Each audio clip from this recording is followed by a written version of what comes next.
Good morning. This is the means, motive, and opportunity notes um, screencast because I'm not in school today. Basically, means, motive, and opportunity are the three criteria to prove beyond a reasonable doubt that somebody is guilty.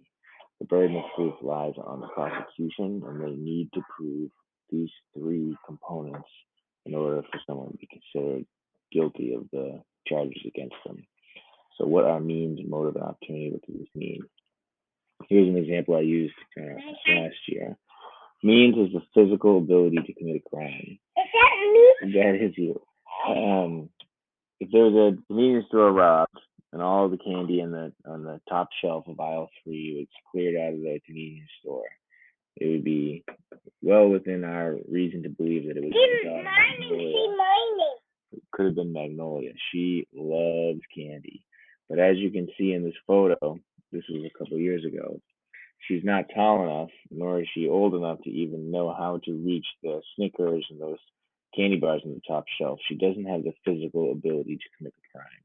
So even though she would have loved to have stolen that candy, we could not prove beyond a reasonable doubt that Magnolia has the means to commit that crime. Motive is the reason to commit the crime. Okay, sometimes the motive can be negligence, right? If you were drunk driving and you crashed and killed somebody, you might be charged with manslaughter due to negligence. Doesn't necessarily mean that you want to commit the crime, but there's a reason that you committed the crime. And so in this example, the garden at my neighbor's house was completely torn up and stomped on, and all the plants were ruined. And my neighbor was very upset and had reason to believe that my 2-year-old was the one that was going to do it or was responsible for it because 2-year-olds are, you know, Magnolia is, rambunctious. But as you can see in the photo on the right, my daughter actually absolutely loves and adores plants, and she's very gentle with plants, and she would have no reason to stomp all these flowers. She loves flowers. It would be hard for us to prove beyond reasonable doubt that she was the one that did. Say yogi, say yogi.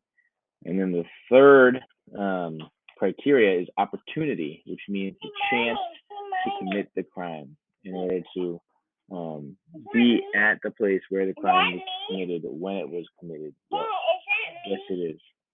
And so in this last example, there's a toy room that's completely disheveled. Magnolia certainly has the means to do something like this, and she would have the motive to take out every single one of her toys and leave them on the floor. But as you can see in this last photo, Magnolia was napping with me when this crime was committed. Although she had the means and the motive to do it, we can't prove that she had the opportunity because she physically wasn't there when the crime was committed, and she is in the clear there. So means, motive, and opportunity, you need all three in order to prove guilt. And we need physical evidence to corroborate that claim. Okay. So we go over to our BTK assessment chart.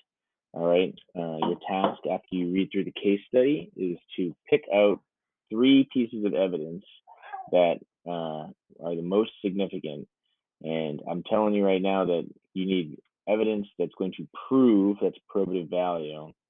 You need to prove that BTK had the means to commit the crime, he had the motive, and he had the opportunity.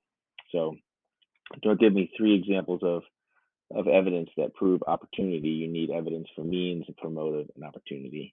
And we'll go over it in class next time.